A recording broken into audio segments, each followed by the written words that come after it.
오늘은 출애굽기 73번입니다. 73번. 자, 성막의 삶이라는 제목으로, 자, 밑에 다시 한번 또 소제목을 한번 읽어볼게요. 성막의 삶인데, 다 같이 시작. 목말라본 자가 아는 물맛. 자, 목이 말라본 자가 아는 그 물맛이 있다라고 하는 것인데요. 자, 오늘 본문 말씀은 출애굽기 25장부터 30장까지의 전체적인 내용을 함께 요약을 할 텐데요. 자, 오늘 출애굽기 25장 8절과 9절 말씀만 같이 한번 읽어보도록 하겠습니다. 다 같이 시작. 내가 그들 중에 거할 성소를 그들이 나를 위하여 짓되 물은 내가 내게 보이는 모양대로 장막을 짓고 기구들도 그 모양을 따라 지을지니라. 자, 내가 그들 중에 거할 성소를 그들이 나를 위하여 짓되. 자, 성소는 사실 목적 자체가 누굴 위해서 지으라고 말씀하신 거예요? 하나님 자신을 위해서 지어라. 그러면서 물은 내가 내게 보이는 모양대로, 어떻게 보면 하나님께서 모세에게 이렇게 성막이 생겨야 된다라고 그림을 먼저 보여주셨어요. 자, 그리고 나서 하나하나 자세하게 일러주신 것이죠. 그래서 그 장막을 짓고 심지어 그 안에 들어가는 기구들마저도 그 모양을 따라 지어라 라고 하나님께서 명령하셨습니다. 자, 일단은 성막에 대해서 전체적인 내용을 한번 정리를 좀 할 텐데, 제가 그림을 하나씩 보여드리면서 여러분들 머리 안에 제가 보여드리는 이 그림 말고 여러분들이 지금까지 배웠던 이 성막의 모양과 그림을 머리 안에서 좀 상상을 해가면서 한번 짚어가면 좋을 것 같아요. 사실 지금까지 배워왔던 성막의 내용들은 순서가 안에 들어갔다 나왔다 왔다 갔다 했었습니다. 근데 제가 다시 한번 정리를 할 때는 성막의 문을 들어가는 것서부터 어떤 순서대로 성막이 이어져 가느냐라고 하는 것을 순서대로 한번 정리를 해서 전체적으로 좀 설명을 할까 합니다. 자, 그림을 보여주시면요. 자, 우리가 여태껏 배웠던 성막이 바로 이 모양으로 되어 있습니다. 바깥에 울타리가 쳐 있고 가운데는 시커멓게 가죽으로 쌓여져 있는 성소가 있습니다. 그래서 전체적으로 보면 성막의 뜰과 성소 안으로 좀 나눠져 있어요. 자, 우리가 첫 번째부터 볼게요. 그다음 그림을 보여주시면, 자, 뭐가 맨 처음에 보여? 성막 밖에서 보면 가장 먼저 만나는 게 무엇입니까? 성막의 문이죠. 자, 이 문은 무엇을 의미한다라고 말씀을 드렸느냐? 예수 그리스도를 의미한다. 다시 말하면 성막 안으로 들어가서 하나님을 만나려 하는데, 하나님을 만나기 위해서 통과해야 한 유일한 길은 누구밖에 없다? 예수 그리스도밖에 없다라고 하는 것이죠. 자, 그래서 이 문을 통과해서 딱 들어가게 되면, 자, 그림에 보이죠? 가장 먼저 만나는 공간은 곧 무엇이냐? 성막 울타리와 더불어 성막 뜰 안으로 들어가게 됩니다. 자, 이 성막의 울타리는 무엇을 상징을 하느냐? 하나님의 전능하신 능력과 거룩함의 경계다라고 말씀을 드리면서 곧 이것이 바로 하나님의 말씀이다라고 말씀을 드렸습니다. 자, 그래서 울타리 안에는 곧 무엇을 의미하느냐? 이 하나님 말씀 안에서 성도가 누리는 참 기쁨과 참 행복을 의미한다라고 말씀을 드렸어요. 그래서 일단 성막 안에 들어왔다, 뜰 안에 들어왔다라고 한다면 바깥을 향하여서 두리번거릴 필요가 있어요, 없어요? 없다라는 거예요. 우리가 누려야 할 행복은 성막 안에 이미 다 준비되어져 있다라는 거예요. 바깥을 향하여 다른 생각할 필요 없다라고 말씀을 드렸습니다. 자, 성막 안에 들어왔어요. 뜰 안에 들어왔어요. 첫 번째 만나는 것이 무엇입니까? 그림 안에 보니까 번제단을 만나게 되죠. 자, 번제단은 곧 예수 그리스도를 의미하며 예수 그리스도를 통한 진정한 회개와 진정한 용서를 의미한다라고 말씀을 드렸습니다. 그래서 정말로 하나님 앞에 우리의 모든 인생의 죄악들을 제단 앞에 올려놓고 태워지기까지 기다리는 것처럼 모든 것을 태워서 하나님 앞에 올려드리면서 진정한 죄의 문제를 해결을 받아야 한다라고 말씀을 드렸습니다. 자, 번제단을 통과했어요. 자, 그리고 나서 우리가 지지난주에 뭐에 대해서 배웠느냐? 물두멍에 대해서 배웠죠. 이건 뭘 의미하느냐? 이미 번제단에서 다 용서를 받았지만 우리가 살면서 끊임없이 죄를 짓는다라고 하는 것이죠. 그래서 짓고 있는 그 죄들에 대하여 끊임없이 하나님 앞에 손을 씻고 발을 씻는 것처럼 계속 회개하고 용서를 받아야 한다라고 말씀을 드렸어요. 왜 그래야 하느냐? 계속 죄를 짓고 용서 안 받지 않으면 어떤 상태가 벌어져요? 우리 안에 기쁨과 감사가 사라져버리고, 그리고 기도의 응답도 받지 못할 뿐만 아니라 나중에는 무엇도 감당할 수 없게 된다? 사명도 감당할 수 없는 연약한 힘이 없는 그런 성도가 되어버린다라고 말씀을 드렸습니다. 자, 그래서 성막들 안에서 물두멍까지를 이제 지나갔어요. 자, 그 다음에 이제 어디로 들어가야 돼요? 다음 그림을 보여주세요.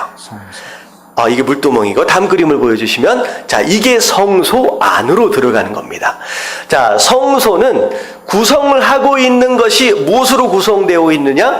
벽을 이루고 있는 널판이 있고, 뚜껑을 이루고 있는 덮개가 있다라고 말씀을 드렸어요. 자, 널판은 무엇을 의미하느냐? 조각조각 나누어진 그 널판들이 하나로 모아지는 것을 곧 무엇을 의미하느냐? 교회의 연합을 의미한다라고 말씀을 드렸습니다. 그래서 우리가 개개인적으로 각각 나름대로 내 마음대로 예배하고 내 마음대로 일하는 것이 아니라 우리가 한 마음 한 뜻 되어 하나가 되어질 때 그때 온전한 교회가 되어질 수 있다라고 말씀을 드렸고요. 그리고 덮고 있는 천은요, 몇 겹으로 되어 있느냐? 4겹으로 되어 있습니다. 안에는 천으로 되어 있고 바깥쪽에 있는 3겹은 다 뭘로 이루어졌어요? 짐승의 가죽으로 이루어져 있다. 결국은 누군가의 죽음으로 인하여 덮여져 있는 것이 바로 교회의 모습. 이건 곧 무엇을 의미하느냐? 예수 그리스도의 죽음. 바로 그분의 희생을 통하여 하나님께서 우리의 교회를 은혜로 덮고 계신다라고 말씀을 드렸습니다. 자, 그래서 첫 번째 휘장을 딱 거쳐서 들어가면, 자, 왼쪽엔 뭐가 있어요? 자, 그림에 보이시는데 왼쪽에 뭐가 있어요?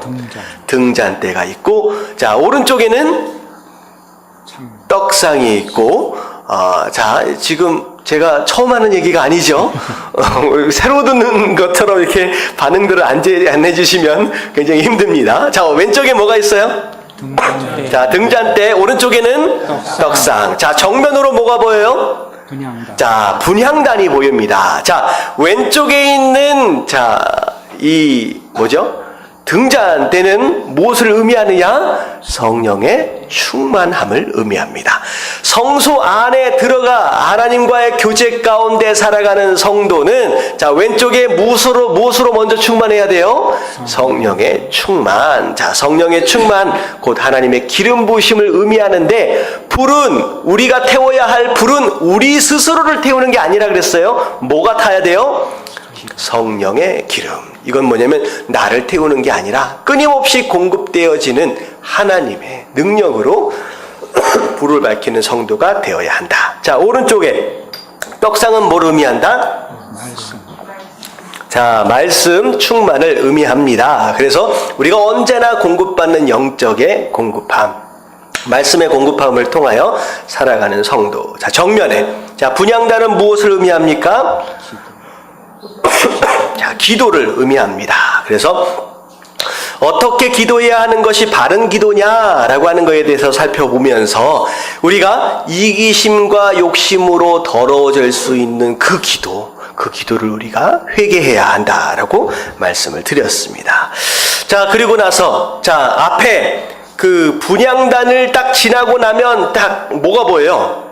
휘장이 보이죠? 이 휘장은 곧 무엇을 의미하느냐? 예수 그리스도의 몸을 의미한다 라고 했어요. 그래서 예수 그리스도가 십자가에 못 박혀 돌아가시는 순간 이 휘장이 위에서부터 아래로 찢어지면서 그분이 그 몸을 찢으심으로 인하여서 제사장만이 아니라 누구나 마음만 먹으면 하나님 앞에 나아갈 수 있게 되었다라는 거죠. 자, 그래서 휘장을 딱 지나가면 다음 그림을 보여주세요. 자, 휘장을 지나갔어요. 그러면 안쪽에 뭐가 있어요? 지성소.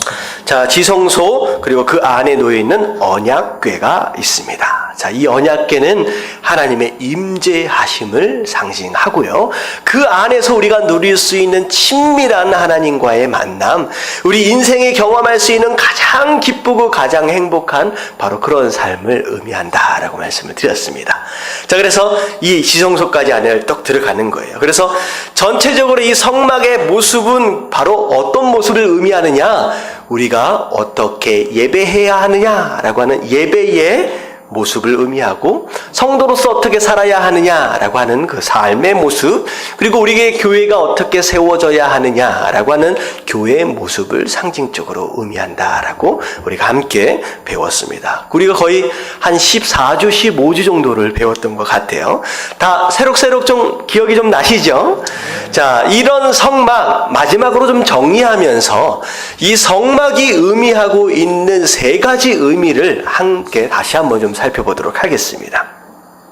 자, 성막이란 무엇이냐? 자, 1번서부터 우리 함께 살펴볼게요. 다 같이 읽겠습니다. 다 같이 시작. 성막은 가난한 자들을 위한 하나님의 은혜이다. 자, 첫 번째가 무엇이냐? 성막은 가난한 자들을 위한 하나님의 은혜입니다. 자, 우리가 성경을 볼 때 우리가 이런 시야를 좀 가질 필요가 있어요.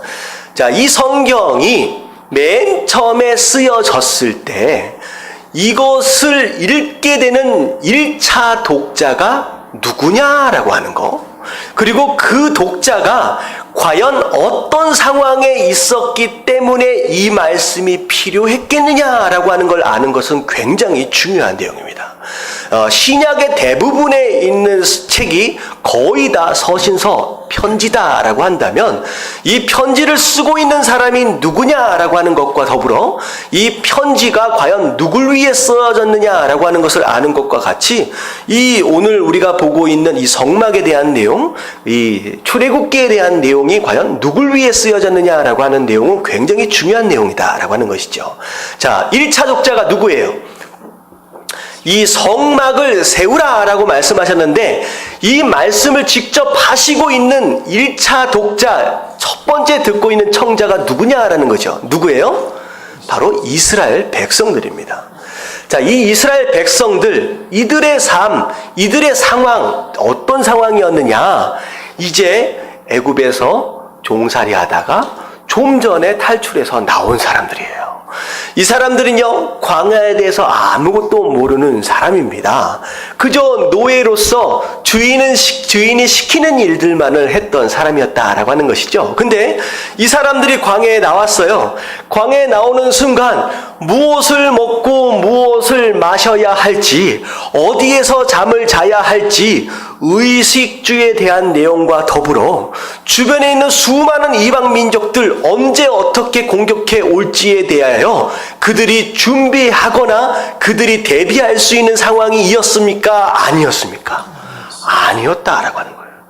그냥 공격해 오면 속수무책 당할 수밖에 없는 상황이었고, 먹을 거 어떻게 보면 하나님이 주시지 않는다라고 한다면 그 어떤 곳에서도 먹을 것을 얻을 수 있는 상황이 아니었다라는 거죠.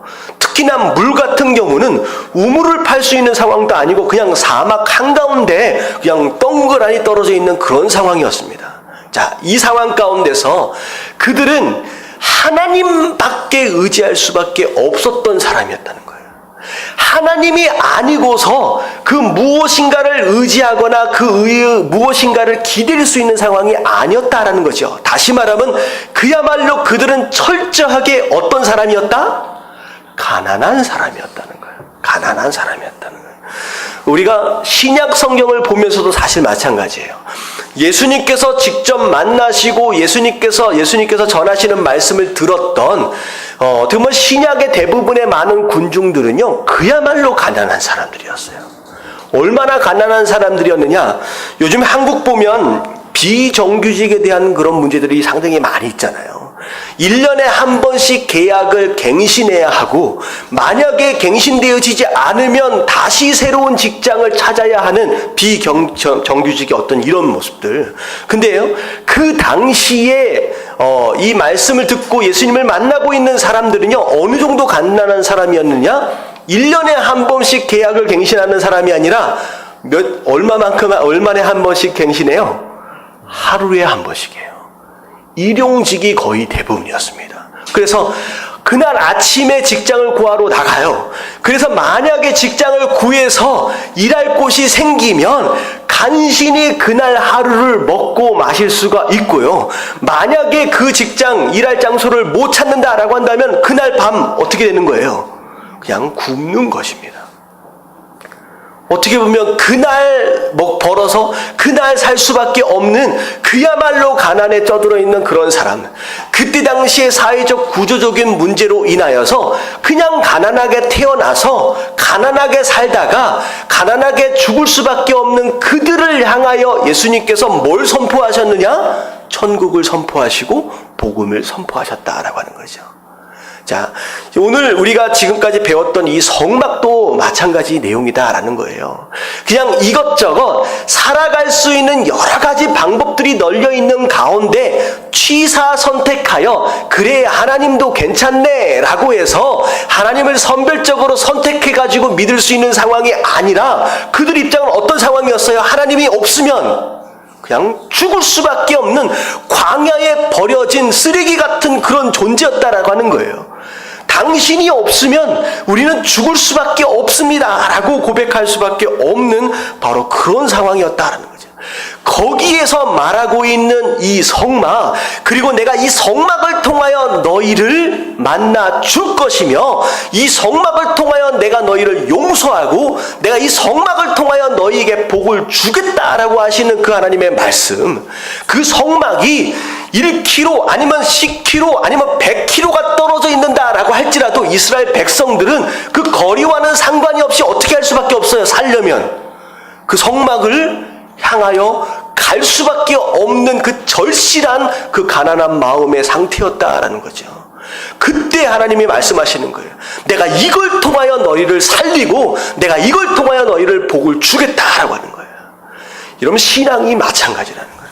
여러분, 진짜 하나님의 은혜를 지금 이들이 경험하고 있는 이 하나님의 은혜처럼 경험하길 원하신다라고 한다면 그냥 적당히 살만한 가운데 그저 그냥 간식처럼 얻어먹는 거 아니면 뭐죠? 그냥 여러 가지 좋은 것들 중에 하나처럼 선택되어지는 그런 모습들이 아니라 이것밖에 없습니다 라고 하는 그런 간절함과 그런 가난한 마음이 있어야 바로 이 은혜를 경험할 수 있다라고 하는 것입니다.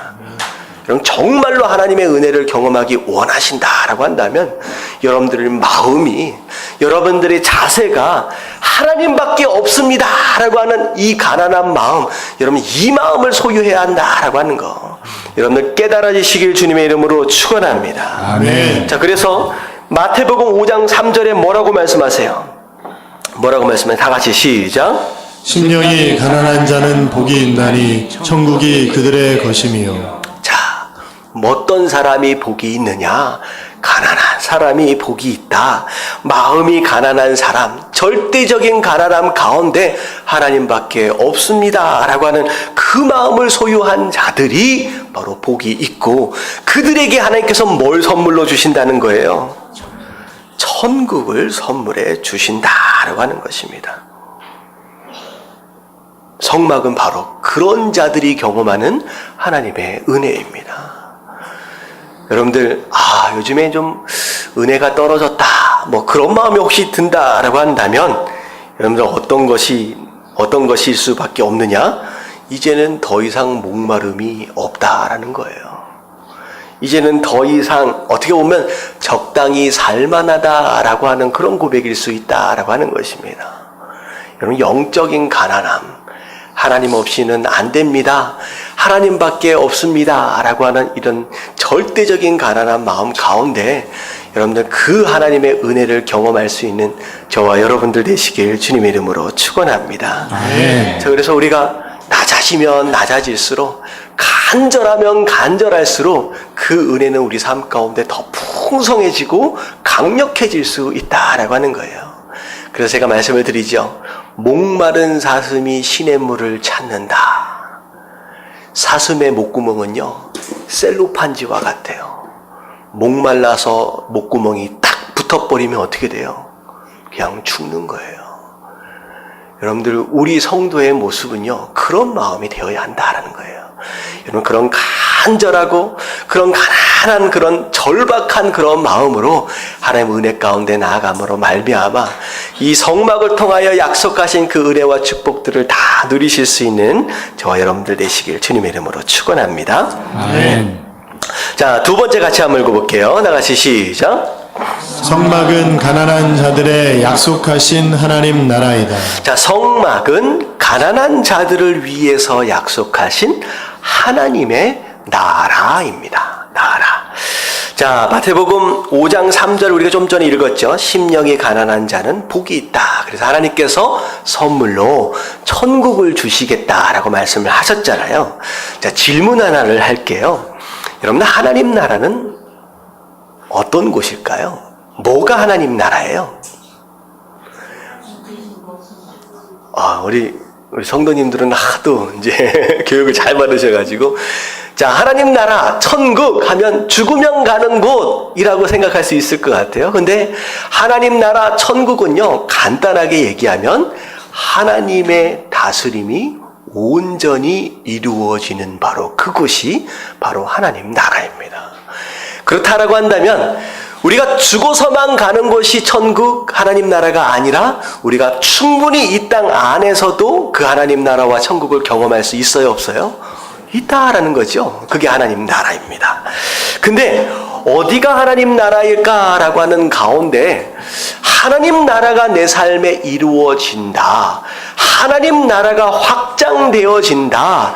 하나님 나라가 임해야 된다라고 하는 이런 표현들을 우리가 많이 쓰잖아요. 근데요, 재밌는 건 뭐냐면요, 성경을 잘 들여다보면요, 그 어떤 순간에도 창조 이후 그 어떤 순간에도 단 한 번이라도 이 땅에 그 어떤 피조물이든 하나님의 것이나 하나님의 소유가 아니었던 적이 한 번도 없었다라는 거죠. 한번 보세요. 출애굽기 19장 5절 말씀을 보면 세계가 다 내게 속하였나니 내가 내 말을 너희가 내 말을 잘 듣고 내 언약을 지키면 너희는 내 민족 중에 내 소유가 되겠고, 세계가 다 누구 것이라고 말씀하세요? 다 하나님 거예요. 분명히 하나님이 다 내 거다라고 말씀하세요. 시편 24편 1절에 보면 땅과 거기에 충만한 것과 세계와 그 가운데 사는 것들은 다 누구 것이다? 다 여호와의 것이다. 다 하나님의 소유다. 다 내 것이다 라고 말씀하시는 거예요. 마지막 보세요. 욥기 12장 10절 같이 한번 읽어볼게요. 시작. 모든 생물의 생명과 모든 사람의 육신의 목숨이 다 그의 손에 있느니라. 자, 모든 생물의 생명, 모든 사람의 육신의 목숨까지 다 하나님 손 안에 있다. 그렇다라고 한다면 이 세상이 그 어떤 부분이, 이 세상의 어떤 존재도 하나님의 나라가 아니었던 적이 단 한 번이라도 있었어요, 없었어요? 없었다는 거예요. 없었다라는 거예요. 심지어 누구까지도 하나님의 소유예요. 사단까지도 하나님의 소유입니다.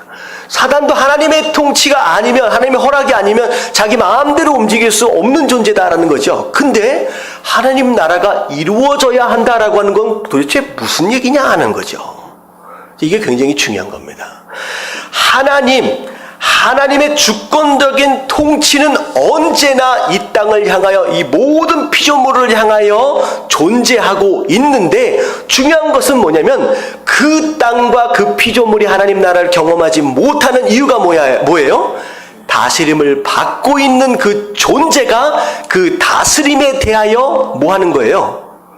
충성하거나 헌신하지 못하는 경우는, 비록 그 통치하심이 그 피조물 앞에 있음에도 불구하고 그 피조물은 하나님의 나라를 경험해요, 못해요? 못한다라는 거예요. 자, 그래서 세례요한과 예수님께서 처음 말씀을 증거하실 때 회개하라, 천국이 가까이 왔다라고 했을 때, 여러분들 영어를 보면 심지어 뭐라고까지 표현하고 있느냐? 천국이 at your hand라고 나와 있어요. 네 손 안에 있다, 손 위에 있다라고 말씀하세요. 근데 중요한 건 뭐냐면 비록 손 위에까지 올려져 있지만 그 하나님의 통치에 우리가 충성하거나 헌신되어지지 않으면 그 하나님 나라를 경험을 해요, 못해요? 못한다라는 거죠. 자, 성막은 곧 무엇을 의미하느냐? 이 바로 하나님의 통치를 의미합니다. 이 하나님의 다스림을 의미하는 거예요. 그래서 하나님께서 뭐라고 말씀하세요? 이 성막을 지어놓고 그 다스림 어디로? 안으로 들어와라. 다시 말하면 그 다스림에 순종으로 반응해라. 그러면 이 성막 안에서 네가 뭘 경험할 것이다? 하나님의 나라를 경험할 것이다 라는 거예요. 여러분, 성막 안으로 들어가시게 되길 주님의 이름으로 축원합니다. 그 안에, 그 다스림 안에 들어가면 그 안에서 하나님 나라를 경험하게 된다라고 하나님 말씀하시는 거예요. 여러분, 이거는 안에 들어간 자들만이 아는 기쁨이고 축복입니다. 세상 사람들은 모른다라는 거죠. 여러분, 성막을 한번 보세요. 안에는 이렇게 여러 가지 수가 놓여지는 가운데 막 천사들도 막 수 놓여지고 굉장히 아름답습니다. 안에는. 근데 성막을 바깥에서 보면 맨 마지막에 무슨 가죽으로 덮여 있는지 혹시 기억나세요? 해달의 가죽이에요. 시커매요. 바깥에서 보면 까만 가죽으로 덮여져 있어요. 그래서 어떻게 보면 바깥에서 보면 그야말로 보잘것없고 볼품이 없는 모습입니다. 근데 들어가 보면 다르다는 거예요. 이 얘기는 뭐냐면 바깥에서는 안에 어떤 일들이 벌어지는지 알 수 있어요, 없어요? 없다라는 거죠. 그 세상 사람들은요, 성막 안에서 누리고 있는 그 하나님의 다스림, 그 다스림 안에서 충성하고 헌신하는 것을 통하여 누리게 되는 그 하나님 나라, 세상은 절대 알 수 없는 것이다라는 거죠. 여러분, 우리는 그 나라를 경험하고 있는 사람들인 줄로 믿습니다. 아멘. 그 나라를 경험하고 있는 사람이에요. 세상 사람들은 이해 못해요. 도대체 주일날 아침에, 이 아침에 나와가지고 산으로 들러 열심히 놀러갈 것도 많이 있는데 왜 여기에 이러고 앉아있느냐? 세상 사람들 이해할 수 있어요, 없어요? 없어요. 그들은 돈을 줘도 오기 쉽지 않아요. 근데 여러분들이 이 자리에 나와서 심지어 뭐까지 해요? 예배드림과 동시에 오히려 하나님 앞에 예물을 드리는 자들의 모습, 헌신하고 봉사하는 자들의 모습, 여러분, 세상 사람들 절대 이해할 수 없는 모습이다라는 거예요. 하지만 그 안에 들어온 하나님의 백성, 그 다스림 안에서 우리는 하나님 나라를 누리고 있다라고 한다면 여러분들 그 나라, 여러분 그 나라는 세상에 알 수 없는 그런 나라의 경험들이다라고 하는 거예요. 여러분, 성막은 바로 그런 것입니다. 여러분들 하나님의 다스림 안에 들어오는 성도의 모습이다라고 한다면, 그 다스림 안에서 완벽하게 하나님 나라를 경험하길 원하신다라고 한다면 여러분들 그 다스림에 하나님 앞에 충성과 헌신으로 반응할 수 있는 저 여러분들 되시길 주님의 이름으로 축원합니다. 여러분들 그렇게 반응할 때 경험할 수 있다라고 하는 거예요. 근데 어떤 경우에는 많은 사람들이 성막 안에 들어왔음에도 불구하고, 그 다스림 안에 들어왔음에도 불구하고 그 다스림에 온전히 반응하지 못함으로 인하여서 그 나라를 경험하지 못하는 사람들도 있다라고 하는 것입니다. 여러분들 그 다스림을 받아야 되는 거예요. 그 다스림에 충성하시고 순종하시는 저 여러분들 되시길 주님의 이름으로 축원합니다.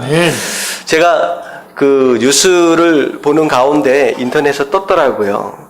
자, 하나님의 다스림이 뭐냐라고 하는 거. 그 다스림에 충성과 헌신으로 반응하는 것이 뭐냐라고 하는 거예요. 사실은요, 정말로 예수 믿으면 너 죽어라고 하는 그런 핍박 가운데 우리가 있다라고 한다면요, 오히려 우리가 그 다스림에 순종하기가 더 쉬울 수 있을지도 모릅니다. 근데 우리 삶 가운데는 그런 일들이 있습니까, 없습니까? 여러분들 예수 믿는다고 교회 간다고 죽어 하면서 칼 들이대는 사람 없잖아요. 우리가 오히려 이런 상황 가운데선 더 어떻게 보면 헌신하고 충성하기가 더 쉽지 않은 것 같아요. 미국에 제가 신문을 보니까 그 어디냐면 그 노스캐롤라이나 거기에서 판사 한 분이 뉴스에 났어요. 뉴스에 났는데 어떤 내용이냐? 이미 그 미국에는 동성연애 결혼하는 거 거의 굉장히 많은 주들이 거의 다 찬성을 하면서 다 통과를 시켜가고 있습니다. 근데 조만간에 뭐 거의 대부분의 주들이 동성연애를 합법화하는 것을 아마 다 통과를 시킬 것 같은 분위기예요.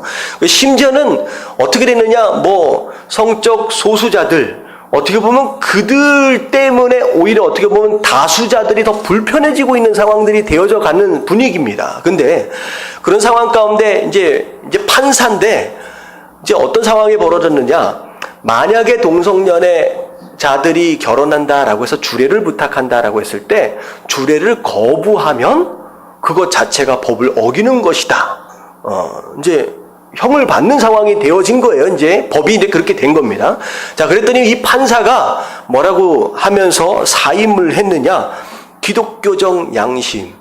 어떤 상황 가운데서 나는 그걸 포기하기를 원하지 않는다라고 하면서 뭘 내놨느냐?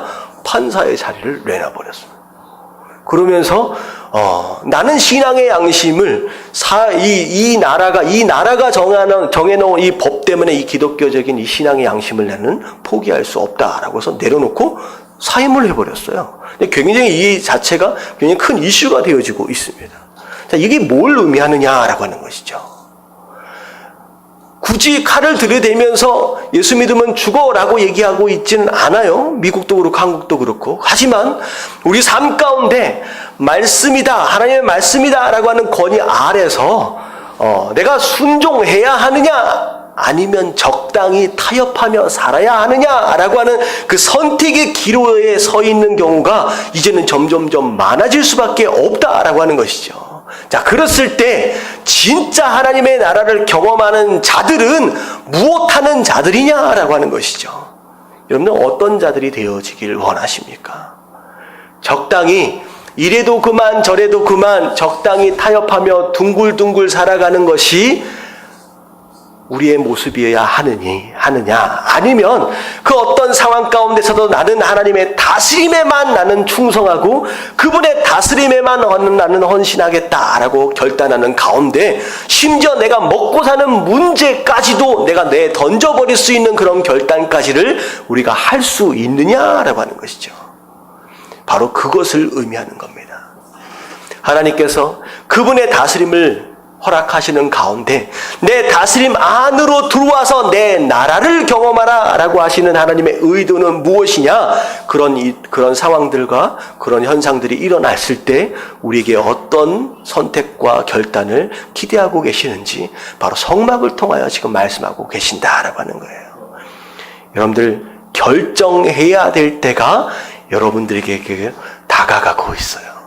천국이 여러분들 손안에 있다라고 하는 것은 여러분들이 그런 극단적인 선택들을 해야 할 상황과 해야 하는 상황들이 그때가 점점 여러분 삶 가운데로 다가가고 있다라고 하는 거예요.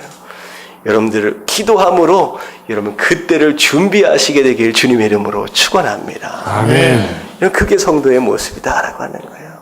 저는 그렇게 생각합니다. 마지막 때 우리가 요한계시록을 보고 있는데 짐승의 표를 받느냐 받지 않느냐라고 하는 것에 대한 문제는 먼 훗날의 이야기가 아니에요. 바로 우리가 지금 오늘날에도 경험하고 있는 바로 그 선택의 기로에 서서 우리의 선택을 기다리고 있는 바로 그 상황이 바로 그 짐승의 표의 상황이다라고 하는 거 여러분 깨달아질 수 있게 되길 주님의 이름으로 축원합니다. 자, 그래서 성막 안에 들어온 자들로서 하나님의 통치에 어떻게 해야 된다? 충성하고 헌신함으로 그 나라를 경험하는 자들이 되어야 한다라고 하는 거. 여러분 그렇게 사시게 되길 주님의 이름으로 축원합니다. 아멘. 자, 마지막입니다. 다 같이 세 번째 시작. 성막은 채워주심을 받은 자들에게 주신 하나님의 선교적 사명이다. 자, 성막 어떻게 보면 가난한 자들에게 하나님께서 부어주시는 은혜가 있다라고 말씀을 드렸고요. 그 가난한 자들에게 하나님의 통치가 임하고 그 통치에 충성함으로 인하여 하나님 나라를 경험하게 되었다라는 거예요. 그럼 결국은 그 가난한 자는 그 은혜와 하나님 나라로 인하여서 이미 뭘 받은 거예요? 채우심을 경험한 자가 되었다. 있다라는 거죠. 자, 그렇다라고 한다면 채우심을 경험한 우리 성도가 이제는 어떻게 살아야 하느냐라고 하는 것에 대한 숙제가 우리 삶 가운데 남는 것입니다. 제가 질문을 하나를 할게요. 질문. 여러분들 성경이 뭐에 관한 책이라고 생각을 하십니까? 성경이 뭐에 대한 관한 책이라고? 하나님께서 성경 말씀을 우리에게 왜 주셨을까요? 라는 질문입니다. 어떻게 보면 성경 말씀, 이 말씀을 통하여서 어떻게 하면 좋은 사람이 될 것이냐, 아니면 어떻게 하면 성공하는 삶을 살 것이냐, 아니면 어떻게 하면 고상한 삶을 살 것이냐, 아니면 어떻게 하면 화목한 가정을 이룰 것이냐, 여러 가지 관점에서 생각할 수 있을 것 같아요. 근데 분명히 하나님께서는 성경 말씀을 주시면서 내가 이 말씀을 너에게 주는 이유에 대해서 분명히 얘기하고 있어요. 그게 요한복음 20장 30절에 나와 있습니다. 같이 한번 읽어봅니다. 다 같이 시작. 오직 이것을 기록함은 너희로 예수께서 하나님의 아들 그리스도이심을 믿게 하려 함이요 또 너희로 믿고 그 이름을 힘입어 생명을 얻게 하려 함이니라. 자, 내가 이걸 기록하는 오직 한 가지 이유는 성공하는 삶이 아니에요. 잘 나가는 삶이 아니에요. 이걸 통하여 너희로 하여금 뭘 얻게 하려 합니다? 생명을 얻게 하려는 거예요. 구원에 대한 내용이에요. 이 말씀을 기록하신 이유. 그리고 디모데후서 3장 15절 보면 다 같이 볼게요. 시작. 또 어려서부터 성령을 알았나니 성경은 능히 너로 하여금 그리스도 예수 안에 있는 믿음으로 말미암아 구원에 이르는 지혜가 있게 하느니라. 네, 성경을 통하여 구원에 이르는 지혜. 다시 말하면 이 성경은 처음부터 끝까지 하나님은 뭘 위해서 쓰신 것이다? 인생을 구원하기 위해서 쓰신 것이다. 죽은 영혼들을 살리기 위해서 쓰신 책이 바로 성경이다라는 거죠. 그래서 사실 성경은 뭐에 관한 책이다라고 얘기할 수 있느냐? 인생의 구원을 이루기 위한 하나님의 선교에 관한 책입니다. 창세기 시작하는 순간서부터 요한계시록 끝나는 순간까지 선교에 관한 책이에요. 선교에 관한 책이에요. 어떻게 보면 선교가 성경이 이야기하고 있는 것들 가운데 하나다라고 얘기하는 게 아니라 그냥 성경은 처음부터 끝까지 그냥 다 선교에 관한 책이다라는 거죠. 창세기 3장에 인류가 타락해버렸어요. 그때 하나님께서 인류를 향하여 약속하신 것이 무엇이냐? 여자의 후손 누구예요? 예수 그리스도예요. 시작부터 타락한 이후부터 하나님께서는 예수 그리스도를 통하여 누구를 살리시기 위한 거예요? 인생들을 살리기 위하여 역사를 이끌어가고 계신다는 거예요. 사실 아브라함을 선택하는 순간도 마찬가지예요. 아브라함에게 세 가지 복을 주시면서 약속하시면서 하나님은 아브라함을 통하여 무엇을 지금 생각을 하셨느냐? 땅의 모든 족속이 너를 통하여 복을 받게 될 것이다. 이 얘기는 뭐예요? 진짜 복이 뭐예요? 구원을 받는 거예요. 비록 아브라함, 이삭, 야곱은 나를 통하여 이방 민족들이 이 온 땅에 있는 족속들이 구원을 받는다는 것에 대하여 관심도 사실 없었지만 하나님은 아브라함을 택하시는 순간서부터 뭐에 관심이 있었느냐? 바로 너를 택하는 이유, 내가 너를 복주는 이유가 무엇이냐? 나는 온 세상을 나는 구원하고 싶다는 거예요. 잘 생각해 보세요. 하나님께서 여러분들을 하나님의 백성 삼으신 것부터 여러분들의 기도에 응답하시고 여러분들의 복을 주시고 여러분 삶 가운데 끊임없는 축복들을 허락하시는 이유, 결국은 여러분들을 통하여 누가? 땅에 있는 모든 족속들이 뭘 받아야 하기 때문에? 구원을 받아야 하기 때문에. 여러분들로부터 그 복들이, 그 은혜들이 흘러가길 원하시는 것이 바로 하나님의 마음이라는 거죠. 구약이 계속 그렇게 흘러가고 있습니다. 그리고 신약시대 예수 그리스도가 딱 오시는 순간 죽기까지 하시면서 우리를 살리시고 싶으셨고, 어떻게 보면 예수님께서 이 땅에 뭘로 오신 거예요? 선교사로 오신 거예요. 그분께서 이 땅에 그 선교 사역의 마지막으로 열매로 남겨두신 것이 무엇이냐? 그게 바로 교회입니다. 예수님께서 선교사의 사역의 열매로 남겨두신 것이 교회예요. 그리고 교회에게 뭘 말씀하셨어요? 그 교회로 하여금 내가 선교사로 온 것처럼 너희도 내가 했던 이 일을 뭐 하라고? 감당해라 라고 말씀하시는 거예요. 그게 바로 마태복음 28장 19절부터 20절까지 말씀이에요. 우리가 많이 아시는 말씀인데 한번 읽어볼게요. 다 같이 시작. 그러므로 너희는 가서 모든 민족을 제자로 삼아 아버지와 아들과 성령의 이름으로 세례를 베풀고 내가 너희에게 분부한 모든 것을 가르쳐 지키게 하라. 볼지어다 내가 세상 끝날까지 너희와 항상 함께 있으리라 하시니라. 예수님의 제자들에게 어떻게 보면 교회에게 허락하신 말씀이라. 너희가 이제는 뭐 하라는 거예요? 내가 너희를 제자 삼은 것처럼 너희도 제자 삼는 일을 이래 헌신해라. 예수님께서 심지어 부활하시고 승천하시는 가운데 남기신 마지막 말씀이 사도행전 1장 8절. 다 같이 시작. 오직 성령이 너희에게 임하시면 너희가 권능을 받고 예루살렘과 온 유대와 사마리아와 땅끝까지 이르러 내 증인이 되리라 하시니라. 뭐가 되라고요? 내 증인이 되라고 하는 거예요. 여러분들 성령 충만 얘기하고 있는데요. 여러분들 성령 충만이 여러분들이 지금 경험하고 있는 이 육신적인 문제를 극복하기 위한 에너지로서 생각하는 게 아니에요. 여러분들 성령 충만을 주신 이유가 뭐예요? 이것을 통하여 네가 뭘 감당해라? 증인의 사명을 감당하라라고 주신 것이 바로 성령 충만입니다. 근데 결국은 교회는 곧 뭐라고 얘기할 수 있느냐? 증인들의 모임이라고 생각하시면 돼요. 그게 바로 우리가 세워진 이유이고 우리가 말씀을 보는 이유입니다. 성경을 읽는 이유예요. 성경 전체가 바로 하나님께서 이 땅의 모든 족속들을 구원하길 원하신다라고 하시는 말씀이라는 거죠. 여러분 성막도 마찬가지예요. 성막이 누구에 대한 내용이에요? 바로 이 세상에 선교사로 오신 바로 예수 그리스도에 대한 내용이라는 거예요. 다시 말하면 우리가 이 성막을 배웠다라고 한다면 이제는 뭐가 되어야 된다는 거예요? 이 성막을 통하여 하나님의 나라를 경험했다라고 한다면 이제는 뭐가 되어야 된다? 이제는 증인이 되어야 한다라고 하는 거예요. 그래서 세 번째가 무엇이냐? 이건 하나님의 선교적 사명이에요. 성막은. 자, 여기까지 얘기를 하면 저 목사가 또 전도하라는 얘기인가 보구나. 또 선교하라는 얘기인가 보구나. 라고 생각할 수 있어요. 여러분들 그렇게 선교가 되어지고 전도가 되어지는 게 아닙니다. 자, 보세요. 지금 이 말씀이 가장 중요해요.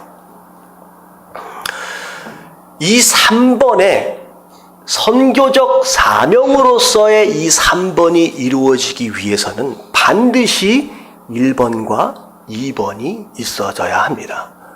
선행되어져야 합니다. 다시 말하면 진짜 가난한 심령으로 하나님 없으면 못 삽니다 라고 하는 그 절박한 마음으로 경험되어진 그 하나님의 은혜가 없다라고 한다면 선교는 남의 나라 이야기예요. 절대 이루어질 수 없는, 전도는 절대 이루어질 수 없는 이야기라는 거예요. 정말로 하나님 다스림 가운데 이거면 내가 정말로 먹고 살 길이가 없는데 정말 그럼에도 불구하고 하나님의 다스림 쪽에 충성하겠다라고 결단하는 그런 몸부림 가운데 이 그 다스림을 경해본 경험이 없다라고 한다면 전도는 다른 나라의 이야기라는 거예요. 여러분 내가 전도해야지 의무감 가운데 하는 것이 전도고 선교가 아니다라고 하는 거예요. 저는 이 말씀을 준비하면서 저는 이 영어 단어를 생각했습니다. 여러분들의 이야기가 있어야 돼요. 영어로 얘기하면 my story라고 합니다. my story. 다 같이 제가 미국 갔다 온 지 몇 시간 안 됐어요. 제가 한 2시간 정도 아니죠. 좀 됐네요. 다 같이 my story. My story. my story. My story. 여러분들 스토리가 있어야 돼요. 여러분 신앙에 여러분들 스토리가 없으면 전도는 꿈도 꾸지 못하는 일입니다.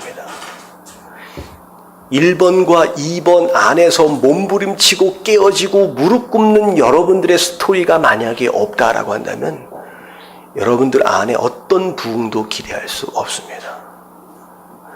1번과 2번 안에서 무릎팍이 깨지고 팔꿈치가 깨지고 하는 가운데에 피 흘림이 여러분들이 경험되어지지 않는다라고 한다면 여러분들 3번은 절대 이루어질 수 없다라고 하는 거예요. 여러분들의 스토리를 여러분들이 만들어 가야 합니다.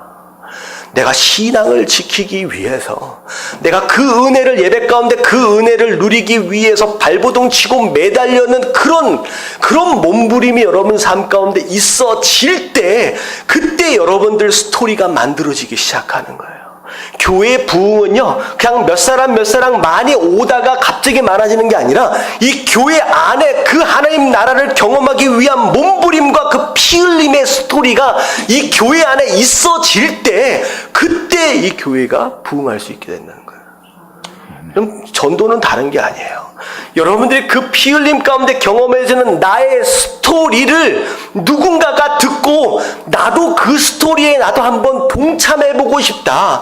나도 그 스토리 안에 한번 들어가보고 싶다. 나도 그 이야기의 부분이 한번 되어보고 싶다라고 하는 그런 열정이 바로 전도를 만들어내는 것이고, 그게 바로 여러분들이 부흥을 경험하도록 한다라고 하는 것이죠. 이런 스토리를 만들어서야 돼요. 그냥 적당히 와가지고 앉아서 예배 드리면 내가 뭐가 된 것처럼 생각하지 마세요. 그게 아니에요.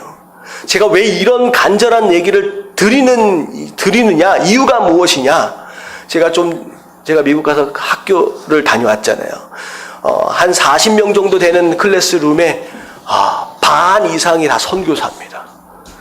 정말로 목숨이 왔다 갔다 하는 이슬람권 가운데 사역하다가 추방당하고 쫓겨나는 가운데, 그 가운데 또 공부하겠다고 와가지고 공부하고 이 클래스를 마치면 다시 죽음의 자리로 돌아가려고 하는 그 선교사들과 함께 제가 공부하다 보니까, 이게 아닌 거야.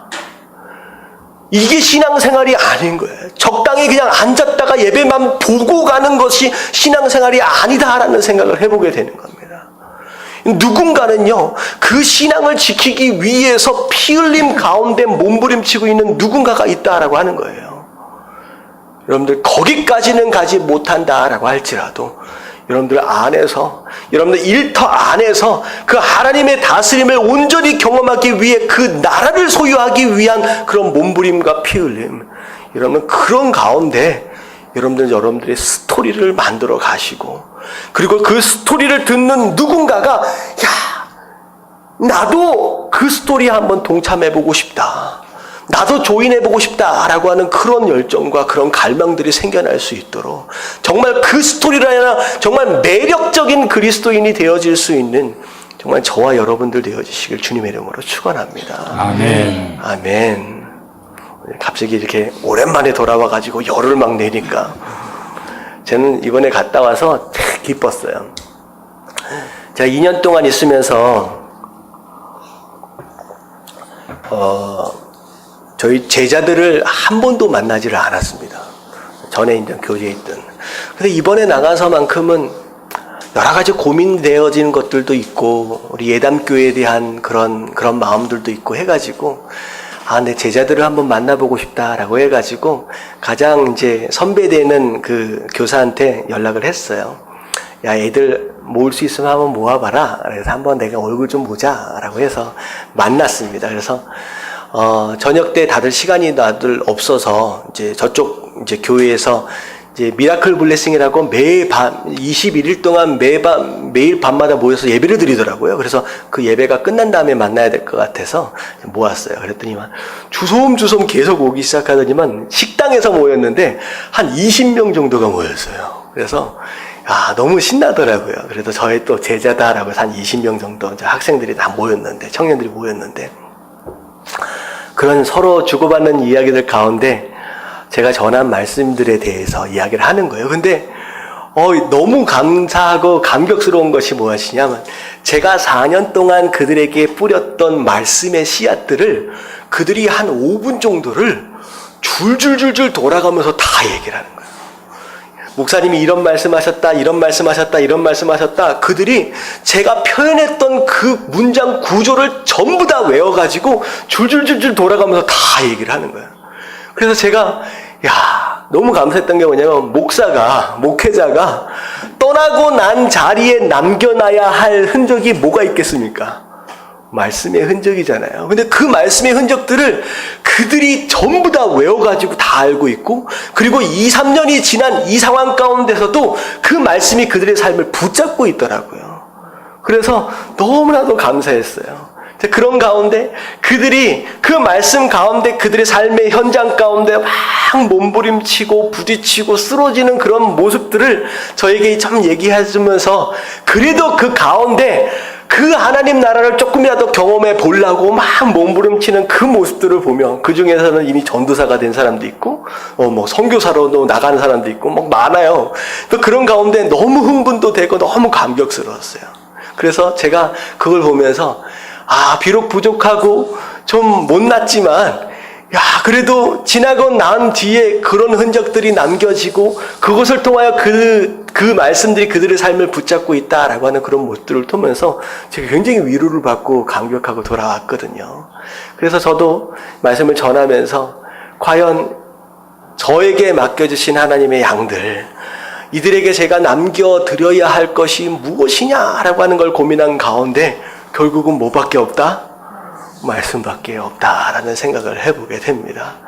그래서 저의 육신의 연약함들 많지요. 여러분들 그런 부분들이 보일 때마다 눈 한 번씩 꽉 감아주시고, 저를 통하여 증거되어지는 그 말씀의 씨앗들, 그 흔적들이 여러분들 마음 가운데 남아서 그것들이 여러분들의 삶을 움직여가고 힘들 때마다 기댈 수 있고 붙잡을 수 있는 그런 말씀이 되어질 수 있다라고 한다면, 여러분 그게 여러분들이 저에게 있어서의 큰 보람이고 여러분들에게 있어서 큰 은혜다라고 하는 거, 여러분들 그렇게 누려가시게 되길 주님의 이름으로 축원합니다. 네, 우리 같이 좀 찬양하면서 결단할 텐데요. 이 찬양은요, 지극히 높은 주님의 이 찬양은 사실 성막에 대한 전체적인 내용을 정리하고 있다라는 생각을 해보게 됩니다.